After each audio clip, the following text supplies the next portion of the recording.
For centuries, the great stone heads of Easter Island baffled travelers and archaeologists alike. Who built these colossal statues, and why? And how did they find this tiny island in the Pacific 1,500 years ago, with no compass and no maps? How did their culture rise, and why did it fall? To find out, I'll go outrigger canoeing on the open Pacific, explore caves and craters, and try one of the most grueling ritual contests ever created. And people actually swim from that point to that point. Once again, we're digging for the truth.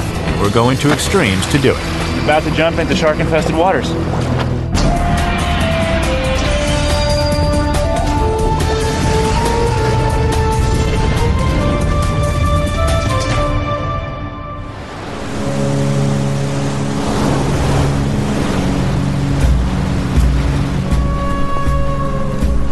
Hi, I'm Josh Bernstein. Easter Island is a unique place. It's the most remote inhabited island on the face of the planet. 2,500 miles from South America, 1,500 miles from Polynesia, Easter Island, also called Rapa Nui, is a tiny speck of land in the center of the Pacific Ocean. It's only 11 miles long by 7 miles wide. So one of the many mysteries of this amazing island is how anybody found it in the first place. But we know that Polynesians did find it. Carbon-dated remains tell us they settled the island sometime in the 5th century AD. Even to people used to the South Pacific, Easter Island must have seemed like a paradise. Thickly forested, it had large freshwater ponds. The soil was fertile, and the ocean teeming with fish. For centuries, those first Easter Islanders thrived here. By the 14th century, their numbers had grown to almost 20,000. But then, something went wrong. When the Dutch explorers arrived here in 1722, they found a starving population and a struggling culture. Something significant had happened, something which decimated the people of Rapa Nui and all but destroyed their traditions and culture. There were fewer than 2,000 people on the island. Many of the great statues called moai had already been abandoned. Ecologically, the island was devastated. There was hardly a tree to be seen. What had happened? To explore the enigma of Rapa Nui, I'm going to have to start at the beginning. The moai are just one of many mysteries here on Easter Island. Another is, how did the people who made these ever get here in the first place? Finding this tiny speck of an island in the middle of the Pacific would be like finding the proverbial needle in a haystack. It would either take an incredible stroke of luck or an unbelievable amount of skill. In the 5th century AD, Polynesians escaping warfare in their overpopulated homelands set sail from Tahiti and the Marquesas. Their explorations must rate among the most astonishing in world history. In outrigger canoes, with no compasses or maps, they set out across the vast southern Pacific in search of new lands. They discovered New Zealand to the south and Hawaii to the north. But their most amazing feat was to canoe 1,500 miles across the open Pacific and find the tiny speck we call Easter Island. How did they do it? To find out, I've come to meet Master Navigator Hugo Tiavehe. That is great. Hugo? Hey, Josh. Great to meet you. Hugo has brought his friends from the Rapa Nui Outrigger Club. They regularly race in outrigger competitions all around Polynesia, so I'm in good hands. We push off from the beach and head for the open ocean. All right. Starting to get the hang of it. The outrigger canoe is the classic Polynesian vessel. Polynesians have always lashed an outrigger or float parallel to their canoes. As we get out into the rougher water, I find out why. Without it, we'd be tipped over in seconds. But before long, we get into the swing of things and the canoe is really moving. So, I can't say I'm an expert, but I've learned it's all about the rhythm. You just gotta make sure you're keeping pace with the people around you. Pull hard enough and you go forward. But we've only gone a few miles. I can't imagine what it'd be like to be out here for weeks at a time, going thousands of miles. Hard work.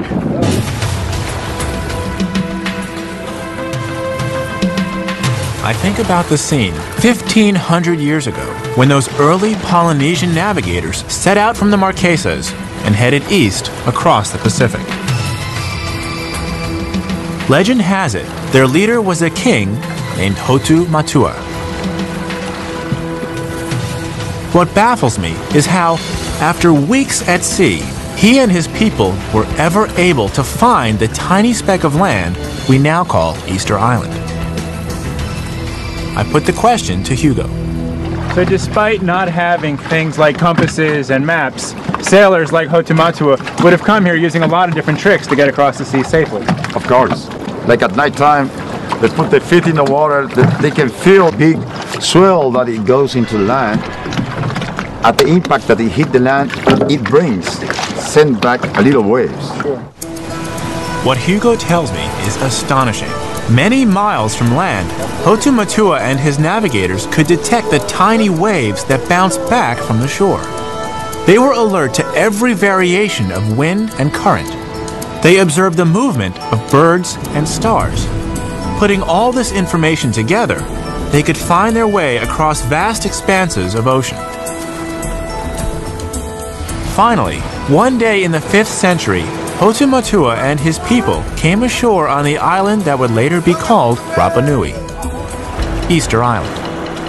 One can only imagine what it was like to spend weeks, possibly even months at sea before all that navigational skill pays off and they find this beautiful island, a place that they can call home for the next 1,000 years. Polynesians had been sending out exploration teams for centuries. When these intrepid groups of men found islands, they would return with news of their discoveries. Then, colonization parties would set out with women, children, plants, and animals to take possession of the new lands.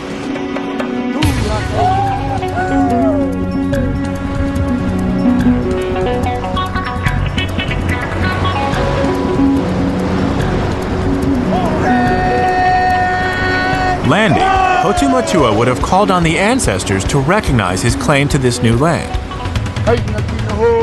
Hotu Matua must have realized this was a place where his people would thrive and prosper. What he couldn't know was that one day disaster would befall them.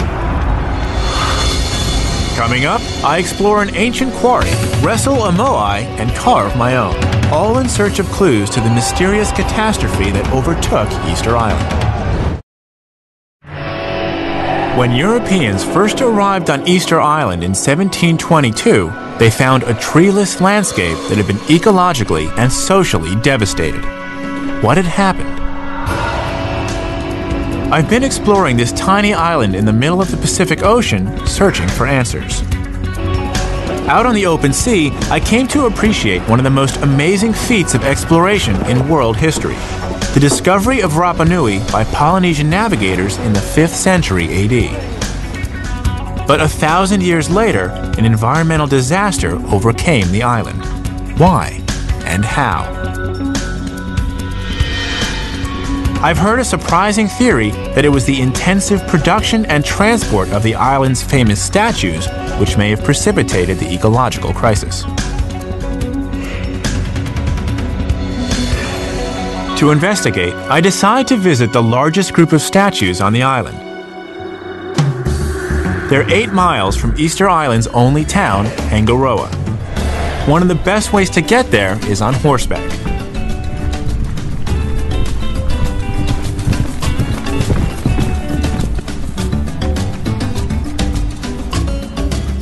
I finally arrive at the moai called Tongariki. They're amazing. I've arranged to meet someone here who I hope can help me understand them. Sergio Rapu is a well-known archaeologist and a native of the island. Hello. These are incredible. Yes, these are wonderful work of our ancestor. How did they make these? Well, they were carved out of volcanic tuff with some very simple tools at the quarry and then brought here. So there's a quarry where they actually harvested this rock. Oh yeah, in fact it's just right there. Can we go take a look? Sure. The quarry is only a few minutes' ride away, on the side of one of the island's many extinct volcanoes. We leave the horses at the base of the volcano and start to climb. When we get to the rim, we're greeted by an amazing sight. The crater is now a lake, and around it are hundreds of unfinished stone heads. This is crazy. They're like just sticking out of the ground everywhere. How many moai are there?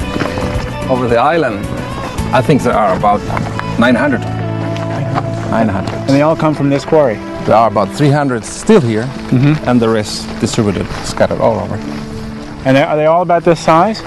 No, it varies from a couple of meters all the way to 66 feet tall. It's like a giant abandoned factory. There are statues all over the crater, some standing, others lying down, and they're massive. Sergio tells me that for centuries, statue production was going on almost non-stop at this quarry. The place would have been swarming with people carving and transporting moai. And then for some reason, they seem to have put down their tools and stopped. Why? Before coming here, I knew about these statues or moai, but what I didn't know was how enormous they are. Remember, half of this guy is still buried in the ground below. At the time that these were built, aside from the tops of the trees or the masts of their ships, these would have been the biggest things on the island. Using Stone Age technology, creating and transporting the gigantic moai must have absorbed an amazing amount of time and energy. They must have been really important to the people of Rapa Nui. Does anyone know what they represent? They represent the ancestors. The cult of ancestor was practiced here, and they are the focal point for activities, ceremonial activities, and they are ceremonial centers for the lineage.